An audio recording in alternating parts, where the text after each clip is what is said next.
नमस्कार, आप देख रहे हैं यूनाइटेड न्यूज 9 और मैं हूं आपकी दोस्त शीतल गहलोत। देश की बात कार्यक्रम में आप सभी का बहुत बहुत स्वागत है। और आज का कार्यक्रम शुरू करने से पहले अपने मेहमानों का परिचय आपसे करा देती हूँ। हमारे साथ श्रीधाम अयोध्या से रघुवंश संकल्प सेवा ट्रस्ट के संस्थापक आदरणीय महंत दिलीप दास त्यागी जी महाराज उपस्थित हैं हमारे बीच। महाराज जी, आपका आज के कार्यक्रम में बहुत बहुत स्वागत है। हमारे दूसरे मेहमान हैं मिस्टर अनुपम दास जी। आप एक इंजीनियर हैं और देश की गतिविधियों पर आपकी पैनी नजर है और हमारी टीम का बहुत अच्छे से साथ देते हैं। आपका बहुत बहुत धन्यवाद और स्वागत है अनुपम सर। बहुत बहुत धन्यवाद शीतल जी। जय श्री राम। आज के हमारे तीसरे मेहमान हैं राजेंद्र सिंह राज पुरोहित जी। आप राजस्थान से हैं, इलेक्ट्रिकल इंजीनियर हैं और एनवायरमेंट और हेल्थ सेफ्टी में कंसल्टेशन का काम करते हैं और इसके साथ ही एक बहुत सोशल एक्टिविस्ट के रूप में भी आप पूरे भारत में कार्य कर रहे हैं। आप सभी का, आप तीनों मेहमानों का बहुत बहुत स्वागत है आज के कार्यक्रम में। नमस्कार, जय श्री राम। Thank you. जय श्री राम। आज एक विशेष टॉपिक को लेकर कार्यक्रम किया जा रहा है। 30 साल पहले जब योग, आयुर्वेद, पतंजलि और बाबा रामदेव की बात करते थे तो लोग उनका उपहास उड़ाया करते थे। लेकिन 10 वर्षों में बाबा ने अपने पुरुषार्थ से एक ऐसे साम्राज्य की स्थापना की जिसे जो भारत में ही नहीं पूरे विश्व में जाना जाता है। करोड़ों लोगों को आरोग्य प्रदान किया उन्होंने। अभी हाल ही में एक इंडियन मेडिकल एसोसिएशन, हमारी एक संस्था है जिसने कुछ एक इल्जाम बाबा के ऊपर लगाए हैं और उन इल्जामों को लगा के एक हलफनामा दायर किया है कि बाबा का जो आयुर्वेद है वो एलोपैथी के खिलाफ है। तो मैं असंख्य अल्प बुद्धि लोग जिन्होंने कभी ये नहीं सोचा आज तक कि भगवाधारी संत जिसने आउट ऑफ बॉक्स जाकर आयुर्वेद की कल्पना को इनोवेशन के रूप में परिवर्तित किया, और क्या कभी हमने सोचा कि इतना ज्ञान लेकर, इतने पढ़ लिख कर, विदेशी यूनिवर्सिटी से डिग्री लेने के बाद, फराटेदार अंग्रेजी बोलने के बाद भी हम में से 95% लोग आज भी ऐसे हैं कि अपने नाम से एक चने का पैकेट तक नहीं बेच सकते। और हमारे देश के एक सन्यासी ने इतना बड़ा साम्राज्य, भारत की गौरवपूर्ण स्थापना को लेकर खड़ा कर दिया और तमाम लोग उन्हें लाला रामदेव और पता नहीं क्या क्या कहकर उनका उपहास उड़ा रहे हैं।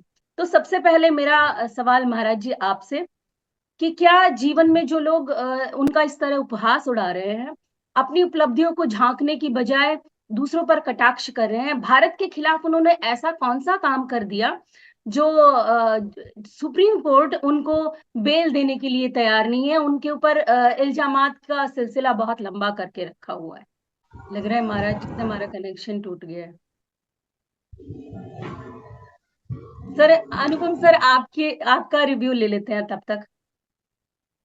नहीं, महाराज जी को यहाँ पे रहना बहुत जरूरी है। उनको प्लीज बुला लीजिए। होंगे, वो कोशिश में लगे होंगे रिकनेक्ट होने की। डोंट वरी सर, आप शुरू कर सकते हैं। ठीक है जी। देखिए, मैं सबसे पहले ये चीज बोलना चाहता हूँ, सभी को जय श्री राम। जय श्री राम। जय श्री राम। जय श्री राम। अभी ये जो डिस्कशन हो रहा है, यहाँ पे जो 4 हम लोग पार्टिसिपेंट मौजूद है, उनमें से इलेक्ट्रिकल इंजीनियरों का पल्ला थोड़ा भारी है क्योंकि 50% पार्टिसिपेंट्स आर इलेक्ट्रिकल इंजीनियर्स। तो मैं फेलो इलेक्ट्रिकल इंजीनियर जी को नमस्ते कह रहा हूँ। नमस्कार। नमस्कार। तो सबसे पहले मैं ये कहना चाहता हूँ कि देखिए, जिस चीज को लेके सुप्रीम कोर्ट में ये मामला हुआ है फ्रॉम इंडियन मेडिकल एसोसिएशन, वो एडवर्टाइजमेंट मेरे सामने है। वो पतंजलि वेलनेस ने आज से करीब 1.5-2 साल पहले एक कोई भी न्यूज़पेपर में एक एडवर्टाइजमेंट डाला था, जहाँ पे ये बड़ा सा एडवर्टाइजमेंट है। बड़ा सा एडवर्टाइजमेंट पढ़ने में काफी टाइम लगेगा। मैं आपको ये कुछ शब्द मैं आपको पढ़ कुछ वर्ड्स मैं आपको पढ़ के सुनाता हूँ। फर्स्ट वर्ड, कुछ डिजीज, कुछ सिंड्रोम के बारे में उन्होंने लिखे हैं, एलोपैथिक वर्सेस पतंजलि। पहला लिखा है उन्होंने, जो सिंड्रोम जो है बीपी, ब्लड प्रेशर, उन्होंने लिखा है, despite regularly taking prescribed medicines for years, people suffering from BP are facing further complications like heart or brain stroke, kidney failure, inability and insomnia etcetera. Then red ink पे लिखा है उनका comment, उसके नीचे क्या लिखा है, however we means Patanjali, we have successfully cured crores of patients with the help of regular pranayam, yoga, srirodhara processes and medicines such as gourd juice, BP grit and muktavati.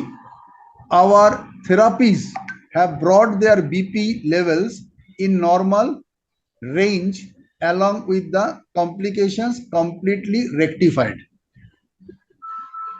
मैं और बताता हूं, इसके बाद उन्होंने शुगर के बारे में लिखा, थायराइड के बारे में लिखा, आई एंड ईयर डिजीज के बारे में लिखा, लिवर डिजीज के बारे में लिखा, स्किन डिजीज के बारे में लिखे, arthritis, asthma and incurable disease 1 2 3 4 5 6 7 8 9 9 disease के बारे में उन्होंने उनका एड में allopathic disease vis-a-vis red ink में what comment of Patanjali and their cure के बारे में लिखा।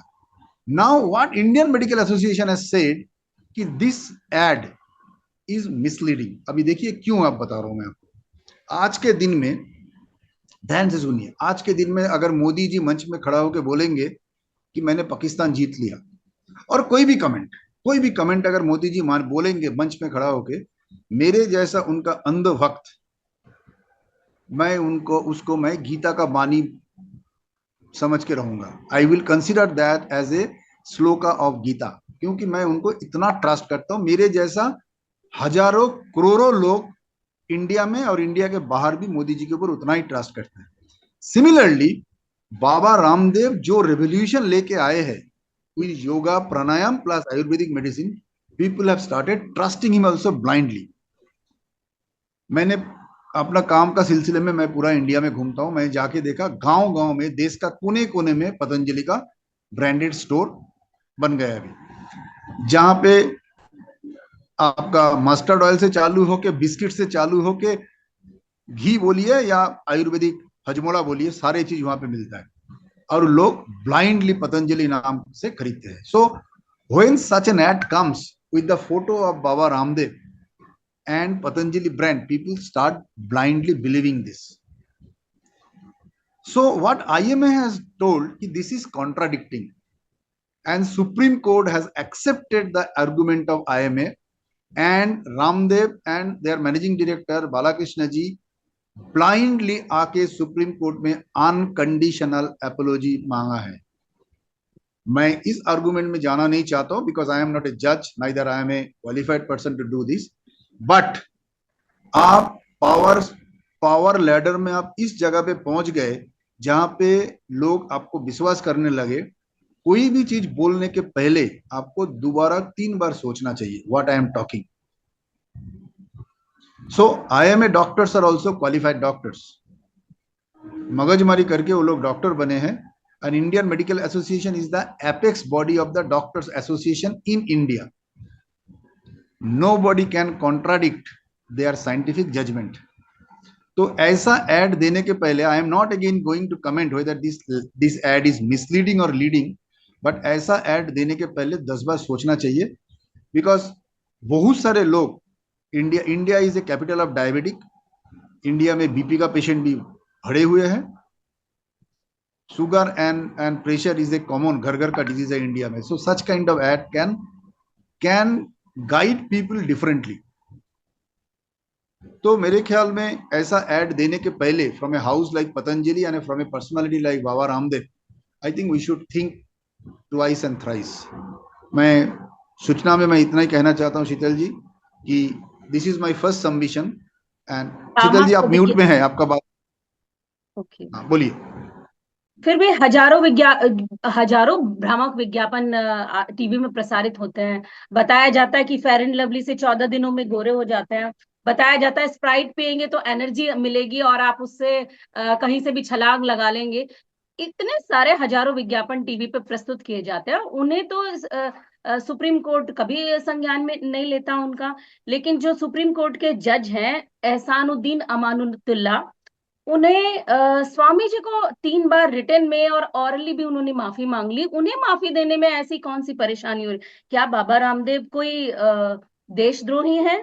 उन्होंने देश के विरुद्ध कोई गतिविधि की है? स्वामी जी, आपका पक्ष सुनना चाहते हैं। अब इसके लिए तो सुप्रीम कोर्ट को स्पष्ट करना चाहिए। अब अपन तो न्यायालय के ऊपर कोई टिप्पणी कर नहीं सकते, क्योंकि न्यायालय के लिए हमारे यहाँ जो संवैधानिक रूप से हमको जो समझाया गया, जो जिस मर्यादा में रहने के लिए कहा गया है, तो उस पर अपन टिप्पणी तो नहीं कर सकते। लेकिन अगर किसी के ऊपर इस तरह का दोषारोपण है तो उसका कोई प्रमाण होना चाहिए। आखिर ऐसा क्यों?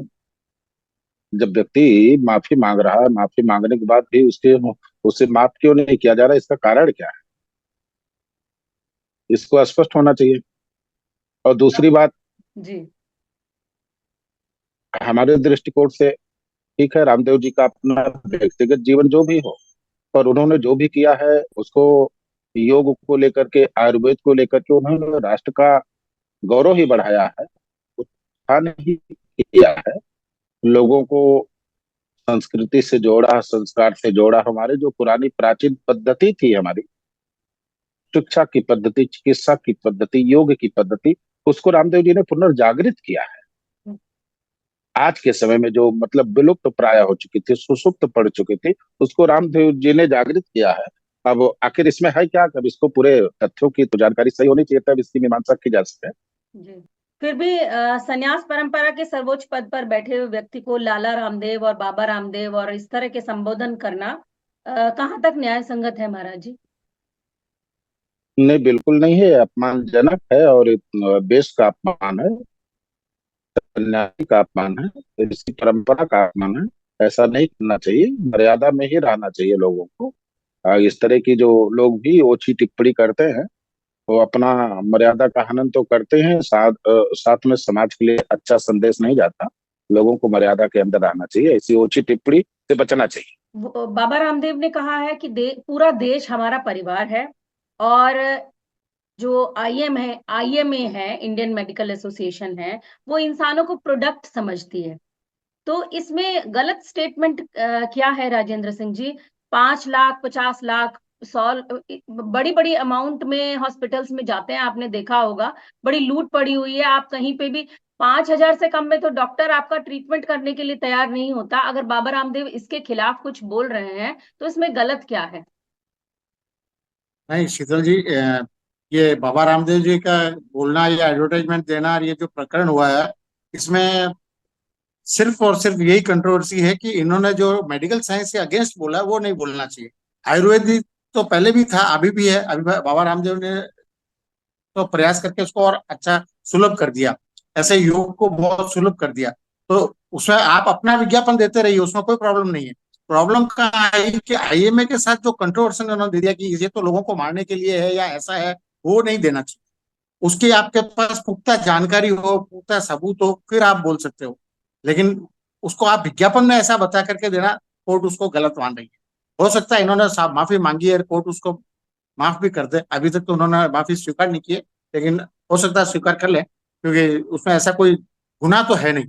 लेकिन एक मेडिकल साइंस के खिलाफ ऐसा बोलना कि ये लोगों को मारने के लिए, वो थोड़ा उनका कंट्रोवर्टी हो रहा है। बाकी आयुर्वेदिक बहुत अच्छा है, और आयुर्वेदिक आज से नहीं है, प्राचीन है। आयुर्वेदिक का इलाज लेते आ रहे हैं, आप महाराज श्री और नौपन भी सब जानते हैं। सिमिलरली एलोपैथी एलोपैथी और आयुर्वेदिक दोनों के उपचारों में बहुत विभिन्नता है। एलोपैथी में आप आज जो भी पेशेंट जाता है उसको तुरंत रिलीफ मिल जाता है, लेकिन आयुर्वेदिक में तुरंत नहीं मिलता है। आयुर्वेदिक उसको जड़ से निकाल देता है, लेकिन उसको टाइम लेता है, उसके साथ कई सारे रेस्ट्रिक्शंस होते हैं। एलोपैथी में कोई रेस्ट्रिक्शंस नहीं है और इमीडिएट इफेक्ट करता है। हालांकि एलोपैथिक ट्रीटमेंट के बहुत सारे साइड इफेक्ट हैं जो डॉक्टर्स भी जानते हैं, लेकिन उस बीमारी को ठीक करने के लिए उनको वो दवा देनी जरूरी है, जिससे भी साइड इफेक्ट भी होता है। तो ये दिक्कत एलोपैथी में है।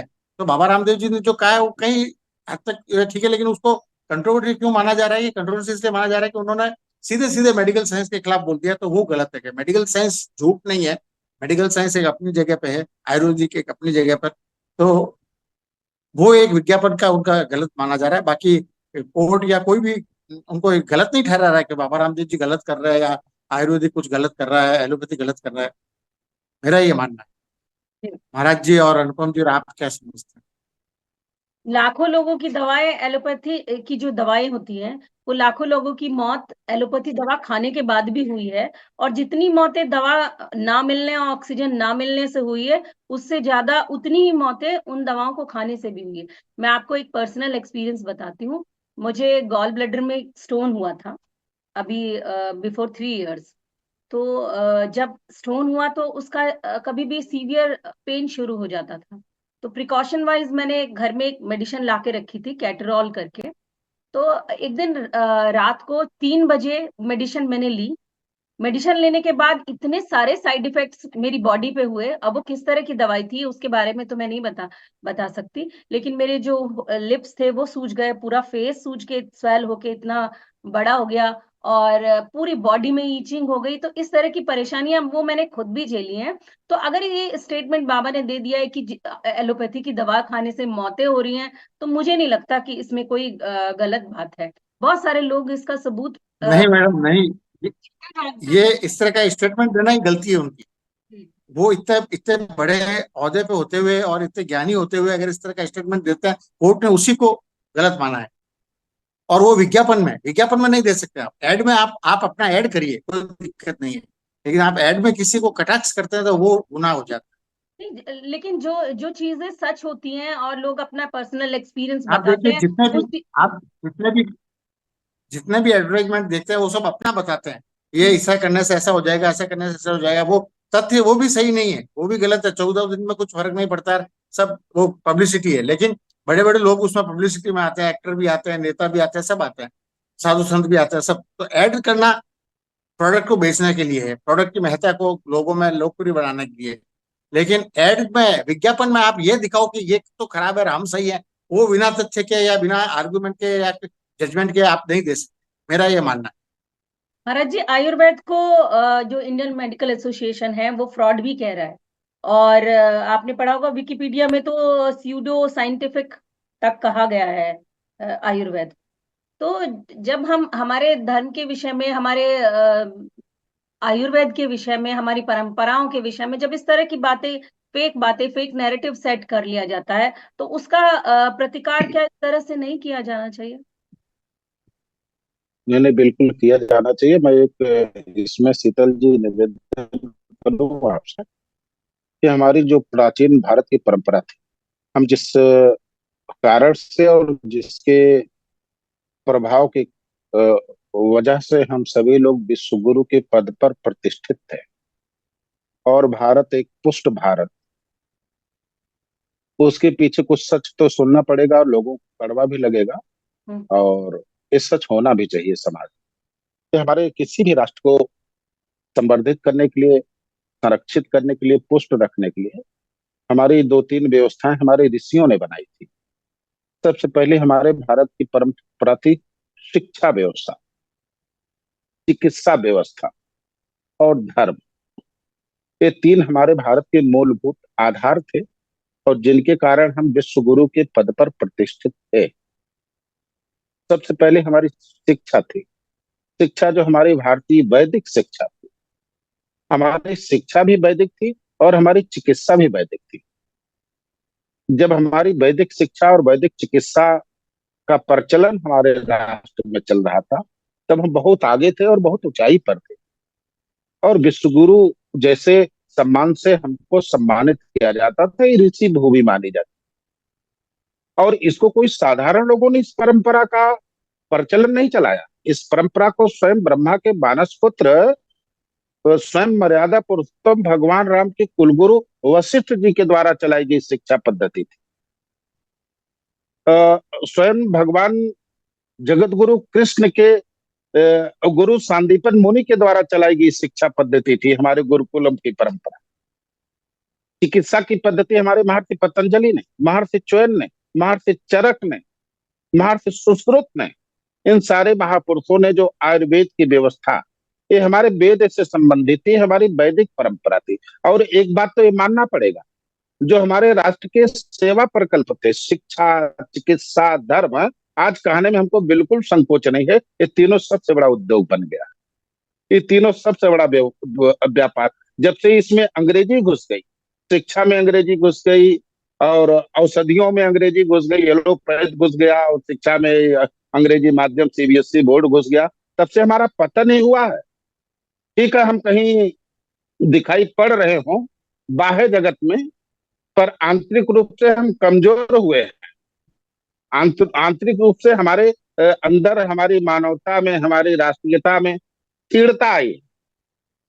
ये हमारी जो व्यवस्थाएं थी, जैसे अभी राजेंद्र सिंह जी निवेदन कर रहे थे कि मतलब एलोपैथ तत्काल, हाँ तत्काल प्रभाव तो देता है, पर एलोपैथ में ताकत नहीं है कि हमारे रोग को हाँ आरोग्यता बिल्कुल प्रदान करे, वो जड़ से बिल्कुल बिल्कुल समाप्त सर। कर दे। ये क्षमता एलोपैथ में नहीं है। एलोपैथ हमें तत्काल राहत, हमें दर्द से रिलीफ दे सकता है, लेकिन हमारे दर्द का जो दुख है उसका निवारण नहीं कर सकता।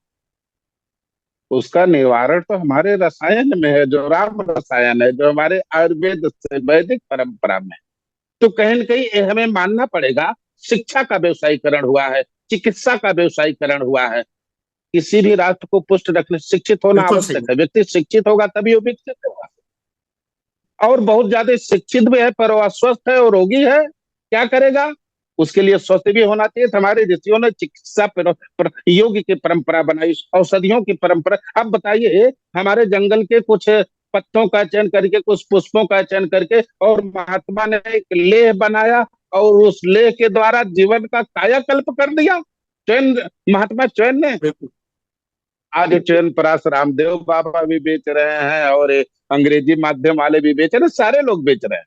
ये हमारी बनाई गई परंपरा थी। हमको कहीं न कहीं इस पर जोर देना पड़ेगा, आयुर्वेद को पुष्ट करना पड़ेगा, वैदिक शिक्षा पद्धति को पुष्ट करना पड़ेगा, और जो हमारे सनातन के धर्म प्रचार की व्यवस्था है, इसमें भी जो बाजारीकरण हो रहा है, जो व्यवसायीकरण हो रहा है, कथाओं के माध्यम से, बिल्कुल प्रवचनों के माध्यम से, तमाम सारे इवेंट्स के माध्यम से जो अर्थ का दुरुपयोग हो रहा है, जिन अर्थ के द्वारा आज हमारे यहाँ कथाओं में करोड़ों करोड़ रुपए खर्च होते हैं धर्म प्रचार के लिए। मेरे समझ में नहीं आता, उन करोड़ों रुपए में एक गांव बसाया जा सकता है, एक एक हिंदू गांव निर्मित किया जा सकता है, एक अच्छे भारत का निर्माण किया जा सकता है, लेकिन हमारा देश किस दिशा में जा रहा है, फिर बहुत कुछ कहना ठीक नहीं है। पर इतना हमें मानना है, यदि भारत को विश्व गुरु बनाना है, भारत को मतलब पुनः भारत के रूप में, और ऋषि वैदिक भारत के रूप में, हम राष्ट्रीय वैदिक हिंदू संगठन से हम सारे लोग जुड़े हुए हैं। हमें वैदिकता पर जोर देना पड़ेगा। हमारी शिक्षा भी वैदिक होनी चाहिए, हमारी चिकित्सा भी वैदिक होनी चाहिए, और हमारा जीवन भी वैदिकता से ओतप्रोत होना चाहिए। हम इसमें ना तो नहीं किसी का विरोध करेंगे, ना तो हम रामदेव जी का पक्ष लेंगे। हम जो सच है हम वही बात करेंगे। नहीं गुरुदेव, आपने बिल्कुल सही फरमाया कि हमारे सनातन धर्म की जो परंपरा है उसमें हम पिछड़ते जा रहे हैं। हमारे शिक्षा उस प्रकार की नहीं रही, संस्कृत बिल्कुल नहीं लोगों को समझ में आती, पढ़ाई जाती है। अब पहले हमारे जमाने में तो फिर भी पढ़ाई जाती थी, अभी संस्कृत बिल्कुल हट गई है और टोटल इंग्लिश मीडियम स्कूल्स हो गए हैं। तो जो पद्धति शिक्षा में चेंज हो गई उसकी वजह से एलोपैथी की तरफ झुकाव है, रुझान है। लेकिन आयुर्वेदिक वास्तव में बहुत अच्छी है, और प्राचीन अपने पूरे इलाज इनसे ही होते थे, और उस समय भी और जड़ से इलाज हो जाता है। आपने बिल्कुल सही फरमाया। लेकिन एलोपैथी की तरफ रुझान इसलिए बढ़ता जा रहा है कि ये क्विक, तुरंत आराम दे देता है, और दूसरा आज आदमी के पास समय नहीं है, भागदौड़ में वो चाहता है मुझे तुरंत रिलीफ मिल जाए, वो प्रिकॉशंस लेना नहीं चाहता। कड़वी दवाएं, ये एलोपैथी की दवाएं सीधी चली जाती है। तो इन सब कारणों से एलोपैथी चल रहा है। अदरवाइज आपने सही फरमाया कि एलोपैथी के साइड रिएक्शन मैंने बताया था बहुत है, मैंने भी देखा है, साइड रिएक्शन बहुत है, लेकिन डॉक्टर देते हैं क्योंकि उसको त्वरित रूप से उसको आराम देना है, इसलिए, नहीं तो वो होगा ही नहीं ठीक। अनुपम तो सर, आपका कहना बिल्कुल और सही है। हमें शिक्षा पद्धति पे वापस ध्यान देना होगा, और हमारे सनातन धर्म की शिक्षा को साथ में लाना होगा बच्चों में घरों में। अभी हम घरों में भी भूल चुके हैं, नहीं तो हमारे घरों में भी कुछ संस्थाएं, शिक्षाएं थी, कुछ आचरण थे जो हमें ये सिखाता था कि आयुर्वेद अपने लिए बहुत महत्वपूर्ण है। मेरा सवाल ये है अनुपम सर आपसे कि कोलगेट का नाम आपने सुना होगा। उस हड्डी की राख को मल मल के हमने बहुत सारे साल गुजार दिए अपने दांतों पर। उसके बाद जब जब से पतंजलि आया है, उसने इसमें नमक और बहुत सारी चीजें, लौंग, तुलसी, इस तरह के प्रयोग करके दांतों को के लिए इतने अच्छे अच्छे पेस्ट बना दिए हैं, बहुत सारी चीजें बना दी हैं। तो जब से बाजार पतंजलि का गर्म हुआ है, जो कोलगेट है उसका बाजार ठंडा हो गया है, उसे वेद शक्ति के नाम से अपना टूथपेस्ट निकालना पड़ा। दूसरी तरफ जो इंडियन मेडिकल एसोसिएशन है, वो साबुन की भी ब्रांडिंग कर रही है, साबुन को भी सर्टिफाइड कर रही है, तेल को भी, टूथपेस्ट को भी, बल्ब को भी, वॉल पेंट को भी, सबको सर्टिफिकेशन वो दे रही है। तो मेरा आपसे ये सवाल है कि कहीं पतंजलि के कारण जो हिमालय और हमदर्द जैसी कंपनियां हैं, उनका दर्द तो उभर के नहीं आ रहा है कि ये, क्योंकि ये जो लड़ाई है ये आयुर्वेद वर्सेस एलोपैथी बन गई है। तो शीतल जी, मैं आपको इसमें बहुत सारी चीज कहना है, मैं आपको पहले बताऊंगा। जी। जैसे आपने इसके पहले फेयर एंड लवली का एग्जांपल दिए हुए हैं, हम्म। ठीक है। जी। स्वामी जी ने कहा है कि हमारा विकसित भारत का बात करो, लेकिन मैं सबसे पहले राजेंद्र जी को सपोर्ट करके यही कहूंगा कि राजेंद्र जी सही कहे हैं हम्म। कि अपने बारे में कहो। अब हमको क्यों काला बोल रहे हो? Why you are telling me कि I am bad? Rather you say that you are good, be definitely. Positive. तो ये allopathic medicine is called modern medicine. It is called evidence based medical science. क्योंकि आप जैसे कहा कि आपका gall bladder का प्रॉब्लम था, how do you know that you have a gallbladder problem? You did an ultrasound scan, you probably have done a CT scan or some other scans or some blood test, and then doctor concluded with evidence that you have stones in your gallbladder, and accordingly treatment will be given. Now you adopt a treatment, whether it is a allopathic treatment or homeopathic treatment or ayurvedic treatment, or you will be doing yoga, pranayama or whatsoever. Those are the therapeutic side. So modern medicine does treatment on the basis of evidence. So be positive. Point number 1. Point number 2, मैं आपको याद दिला दूं शीतल जी कि fair and lovely का name change होके क्या glow and lovely हुआ है। The reason is people protested on discrimination. जी बिल्कुल सही। People protested on discrimination, that when you are telling fair means indirectly you are telling me I am unfair, I am kale. So so accordingly they have taken a very positive kind of step, that instead of fair they made it glow and lovely. Anybody can glow, and then they have heavily advertised this. This is point number 2. Now point number 3, मैं आपको यही कहूंगा कि there should be options left. जैसे कि मैं आपको बता रहा हूं, सोचिए somebody has a back pain, spinal pain. Some people go for surgery treatment, some people get some ointments to massage, some people do some yoga, pranayam, etc. So there are different ways to address the thing, and everybody gets a benefit. लेकिन अब, and I have seen even the surgeons and orthopedic surgeons and also neurosurgeons, they also prescribed in many places, they have given exercise कि आप ये करो आपका ठीक हो जाएगा, you don't need to go under knife.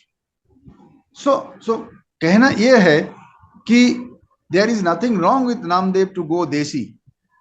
Then when you travel from Haridwar to Lucknow, then don't travel by your chartered flight. Go by Desi way, walk, or go by a bullock cart. And then do not name your biscuit as Patanjali Rusk or Patanjali Mari. Both are Angrezi hota hai. Patanjali Rusk is also Angrezi, Patanjali Mari is also Angrezi. I am not going with milk bikis and all. Milk तो ये दूध होता है, लेकिन उन्होंने नाम रखा Patanjali milk बिकिस, Patanjali cookies, Patanjali मारी, पतंजलि रस्क, और खुद जब चलते हैं तो चार्टर्ड फ्लाइट में चलते हैं। देसी करना है तो बाबा रामदेव, मैं रिक्वेस्ट करूंगा, बी पॉजिटिव, वॉक और go by bullock cart, at the most go by horse cart, जल्दी चलेंगे आप। But don't criticise others. I completely support Patanjali, I am also a customer of Patanjali, but I will tell Patanjali, sir please advertise, Baba ji please advertise in a positive way. India का नाम आप आगे लेके आइए। Advertisement कर रहे हो वो आप करो, लेकिन उसमें आप एडवर्टाइजमेंट पे किसी को क्रिटिसाइज नहीं कर सकते। Exactly sir, don't criticise other. दूसरे को काला मत बोलो, आप बोलो I am fair, I am glowing, etcetera etcetera etcetera. और ये भी मैं आपको बताता हूँ कि इंडिया का विकसित भारत, मैं आपको ये बताता हूँ, मैं बेंगलोर में रहता हूँ, साई बाबा हमारा श्री श्री रविशंकर, यहाँ पे बहुत सारे आश्रम है। आपको मैं बताता हूँ कि जितना इंडियन डिसाइपल्स है उन लोगों का, उतना ही यूरोपियन एंड अमेरिकन डिसाइपल्स है उन लोगों का, because they are giving a very positive thought, positive thoughts in their mind. इसीलिए आप देखेंगे प्लेन में भर भर के लोग आते हैं यहाँ पे उन लोगों का माइंड थेरापी लेने के लिए। आप कभी भी आर्ट ऑफ लिविंग आश्रम में जाइए, श्री श्री रविशंकर का आश्रम में, आप देखेंगे। आप आज भी, साईं बाबा हमारे बीच में नहीं रहे, लेकिन साईं बाबा का आश्रम में जाइए, पुट्टपर्ती जाइए या बेंगलुरु में आइए, आपको लाखों लोग मिलेगा जो लोग यूरोप और अमेरिका से आए हुए हैं। देखिए, एक प्लेन क्रैश हो गया, 10 साल में एक प्लेन क्रैश हो गया, उसका मतलब ये नहीं है कि हम एयरलाइन बंद कर देंगे या हम फ्लाइट में जाना बंद कर देंगे। एक ट्रेन एक्सीडेंट हो गया, उसका मतलब ये नहीं है कि हम रेलवे डिपार्टमेंट बंद कर देंगे। साइड इफेक्ट होता बिल्कुल रहता है, सही। साइड इफेक्ट होता रहता है, बट बिकॉज देखिए, see today the world has 8 billion people, 800 crore हमारा पॉपुलेशन है दुनिया का। उनमें कहीं पे भी एक टैबलेट का क्या, एक सर्जरी का एक एडवर्स रिएक्शन हुआ, उसका मतलब ये नहीं है कि मैं पूरा दवाखाना बंद कर दूंगा। उंगली में चोट है, उसका मतलब ये नहीं है कि मैं हाथ को एम्प्यूट कर दूंगा। तो we need to think positive and how to go forward on this. And correct. दूसरा दूसरा से इसमें क्या है, एलो एलोपैथी में कंट्रोल नहीं कर पा रहे क्वालिटी वाइज, वो लोग पैसे की वजह 3 से मिनट का क्वालिटी कार्यक्रम घटा रह दी है, इस गया है। वजह से सभी जी दवाई आ रही है मार्केट में। 3 मिनट का कार्यक्रम जी शेष है। सभी एक एक मिनट में अपनी अल्टीमेट लास्ट फाइनली स्टेटमेंट क्या होना चाहिए ये बताएं। सबसे पहले महाराज जी से शुरू करते हैं। मैं मैं कह रहा हूँ सबसे ज्यादा आवश्यक है हमको हमारी वैदिक शिक्षा पद्धति पर ध्यान देना। दूसरा, हमारी वैदिक चिकित्सा। चिकित्सा पर पुनः ध्यान देना। आयुर्वेद की तरफ लोगों को हम्म। मोड़ना पड़ेगा, लोगों को जागरूक करना पड़ेगा। आज भी हमारे आयुर्वेद में ऐसी औषधियां हैं, तमाम सारे ऐसे ऋषि मुनि महात्मा जंगलों में पड़े हुए हैं और उन औषधियों के जो शतायु पार कर चुके हैं। तो इसके प्रति लोगों को हमारे यहाँ प्रचार प्रसार नहीं। ये जो एलोपैथ की चर्चा चल रही है, तमाम सारा सब कुछ है, सब अंग्रेजी तो अपन जानते नहीं, फिर भी इसका ज्यादा प्रचार प्रसार है। हमको हमारे इस वैदिक परंपरा को पुनर्जागृत करना पड़ेगा और पुनर्स्थापित करना पड़ेगा। तभी हम इस लड़ाई को और मजबूत कर पाएंगे और हम स्वस्थ भारत का निर्माण करें। जी राजेंद्र जी। जी, जैसा महाराज साहब ने बताया, वो पहले भी यही चीज बोले थे, अभी मैं भी इसी से सहमत हूँ कि हम लोगों को अपनी संस्कृति और अपनी जो शैक्षिक स्तर में पुराना जो अपने संस्कृत का जुड़ाव लगाना पड़ेगा, तभी आप आयुर्वेदिक की तरफ रुझान बढ़ा सकते हो नई युवा पीढ़ी में। युवा पीढ़ी में एलोपैथी की तरफ रुझान इसीलिए बढ़ा है कि आपके पास में, जैसे अभी तरुण जी ने बताया, सारी फैसिलिटीज जो अवेलेबल है, तुरंत आपका सिटी स्कैन हो जाता है, ये हो जाता है, तो आपका डायग्नोसिस तुरंत हो जाता है और सही डायग्नोसिस होने के बाद आपका ट्रीटमेंट सही होता है। सवाल ये उठता है कि अभी मेडिसिन अच्छी है कि नहीं, वो डॉक्टर्स और एलोपैथी के हाथ में नहीं है। वो मार्केट में पैसा कमाने के लिए वो लोग कर रहे हैं, तो उस पर कंट्रोल गवर्नमेंट का होना चाहिए। उसमें डॉक्टर्स का कंट्रोल नहीं है, ना आयुर्वेद का कंट्रोल है, ना एलोपैथी का कंट्रोल है। तो गवर्नमेंट का फेल्योर है कि हल्की दवाएं आ रही है, डुप्लीकेट दवाएं आ रही है, जिसकी वजह से डेथ हो रही है। बट ट्रीटमेंट चलिए, दोनों तीनों अच्छे हैं। तो आज के मेरा कहने का कार्यक्रम में मतलब ये है, जी नहीं, मेरा कहने का मतलब ये कोई है कि सर बस आयुर्वेद भी अच्छा है, एलोपैथी भी अच्छा है, लेकिन आपने को अपना एडवर्टाइजमेंट में किसी का क्रिटिसाइज नहीं कर सकते हम। हाँ, कुछ कमियां हैं तो आप बैठिए, बात करिए, तर्क वितर्क करिए और उनको बताइए। That is the right way. फिर भी कोई सनातन को डेंगू कह रहा है, कहीं मानस की प्रतियां जलाई जा रही हैं, कोई योग और आयुर्वेद पर मुकदमा कर रहा है। राजनीति जिनका मूल धंधा है और वो भी सनातन पर टीका टिप्पणी कर रहे हैं। तो अपनी सभ्यता पर गर्व ना करने वाले लोगों का इतिहास बहुत दिन तक आगे ट्रांसफर नहीं होता। अगर और हम सभी लोग सहिष्णु बने बैठे हैं, कोई एक्शन नहीं ले रहे हैं, तो अपने वर्तमान का भी सम्मान करिए, अपने भविष्य का भी सम्मान तभी हो पाएगा जब हम पिछले अपने इतिहास का सम्मान करेंगे। तो आज के कार्यक्रम में बस इतना ही। आने वाले समय में फिर से किसी दूसरे टॉपिक के साथ दूसरे कार्यक्रम में आप सभी को फिर से शामिल करेंगे। आज के कार्यक्रम में आप सभी आए, अपने अपने विचार आपने प्रस्तुत किए, उसके लिए आपका बहुत बहुत आभार, धन्यवाद।